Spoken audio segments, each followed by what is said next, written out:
We spend so much of our time looking up. We gaze at the stars, dreaming of distant galaxies.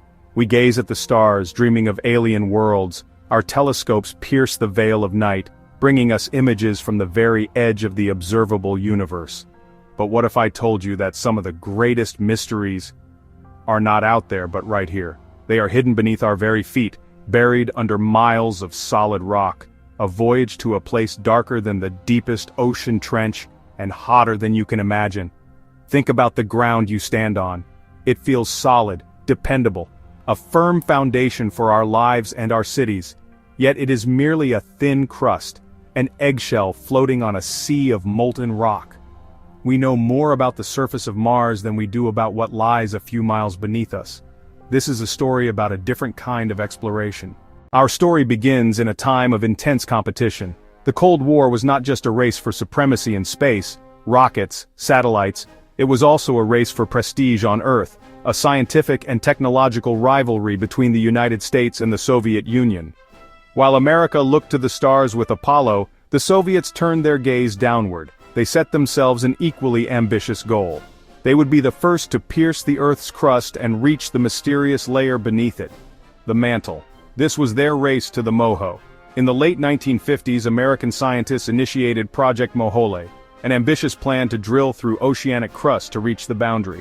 It captured imaginations but was plagued by technical difficulties and spiraling costs. Funding was cut, and Mohole was abandoned. The race to the mantle was left open. The Soviet Union saw its opportunity to showcase scientific prowess. On May 24, 1970, in honor of Lenin's centenary, the drilling of the Kola superdeep borehole officially began. They chose the Kola Peninsula, part of the Baltic Shield, where the crust is ancient and stable. The project was massive, hundreds of scientists and engineers aiming for a depth of 15,000 meters. So, how deep did they get? The final true vertical depth of the Kola superdeep borehole, SG3, reached 12,262 meters. That's 12.26 kilometers, about 7.6 miles. This number might not sound like much compared to planets and stars, but let's bring it back to Earth to feel the scale. It remains the deepest artificial point on our planet, a record that has stood for decades. Imagine stacking two of the world's tallest mountains. Mount Everest is 8,848 meters, and even Everest would not reach the top of the hole. Add Mount Fuji on top and you still wouldn't reach the top. It's deeper than the Mariana Trench. Challenger Deep Floor at approximately 11,000 meters would still be over a kilometer above Kola's bottom. Think of 14 Burj Khalifas stacked, and you'd still have room to spare. The hole is narrow, about 9 inches in diameter at depth. Not a chasm, more a pinprick in Earth's skin. And yet that pinprick cuts through rock billions of years old, only 0.2% of the distance to Earth's center. Drilling into the Earth is like having a time machine. The deeper you go, the further back in time you travel. Each layer of rock is a page in our planet's history book. Before Kola, geologists relied on surface rocks and seismic waves to guess what lay beneath. They expected a transition to basalt at around 7 kilometers. The Conrad discontinuity. Kilometer after kilometer they waited for the change. They waited for basalt, but it never came. What they pulled up at great depth was granite, and more granite. Contradicting long-held models. The rock was fractured, porous, even saturated with water, far less dense and far more broken than models predicted. These pristine samples, 2.5 billion years old, provided a direct window into deep time and forced geologists to rewrite textbooks. They were holding pieces of the planet's childhood. The discoveries were as important as reaching the depth itself. And perhaps the most astonishing revelations were yet to come. Perhaps the most astonishing discovery to come from the Kola borehole was not about rocks, but about life itself. Extreme heat, crushing pressure, and a complete absence of sunlight seemed to make it far too hostile for life. Then, at more than 6 kilometers deep, temperatures exceeded 70 degrees Celsius, and they found something incredible. Encased within 2.5 billion-year-old rock were microscopic fossils of single-celled organisms, 24 distinct species. It was a biological time capsule, delicate organic compounds preserved under intense heat and pressure for billions of years. This overturned our ideas of habitability and opened a new field, deep Earth microbiology.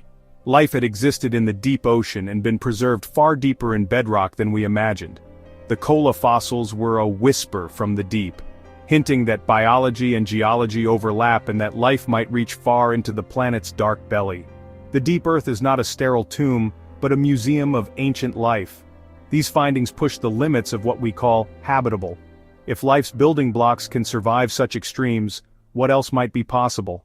One of the greatest surprises was the discovery of water, not a little moisture but large quantities saturating rock at depth.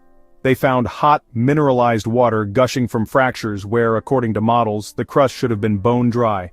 Chemical analysis showed this was not surface water seeped down over millions of years. It appeared to have been released from within the minerals themselves. Under heat and pressure, minerals released trapped hydrogen and oxygen which recombined to form water born from stone. This suggested a vast hidden reservoir, a deep hydrosphere that influences geological processes, earthquakes, and ore formation. It also explained seismic observations.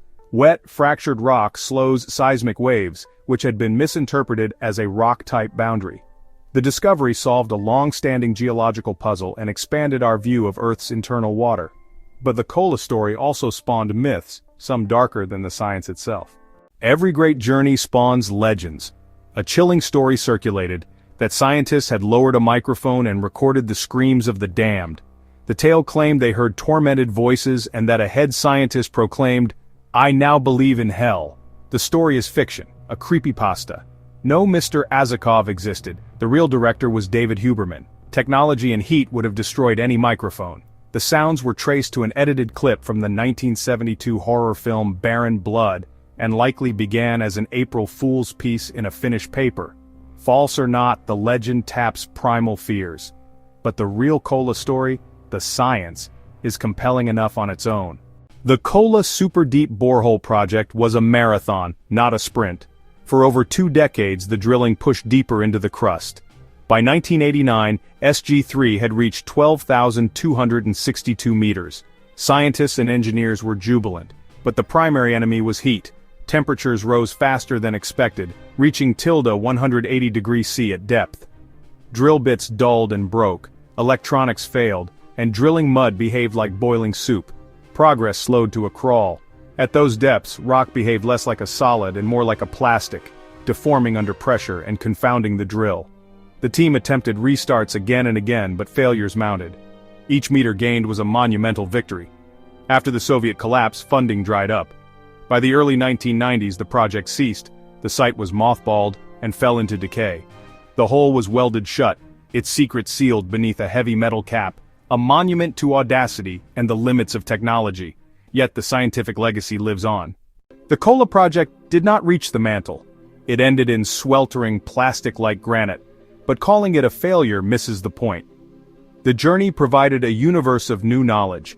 It shattered theories, revealed water and ancient life, and gave our first direct glimpse into deep continental crust. Today the site rusts in the Arctic, but scientists worldwide continue to analyze the data. The legacy is the questions it raised. Could living ecosystems thrive in hot, water-filled deep cracks powered by chemical reactions in rock? How do these deep processes shape the surface world? Kola was one pinprick on a vast planet. What would we find if we drilled oceanic crust or seismically active zones? Whether building telescopes to the edge of time or drilling into our own world, we are driven by curiosity, the desire to understand our place in the universe. The Kola Super Deep Borehole stands as a symbol of that drive, a reminder that mysteries still churn, silently and powerfully, beneath our feet. The journey is far from over. What other secrets are hidden in the deep earth? Thanks for watching. If you enjoyed this exploration, subscribe for more deep dive science stories.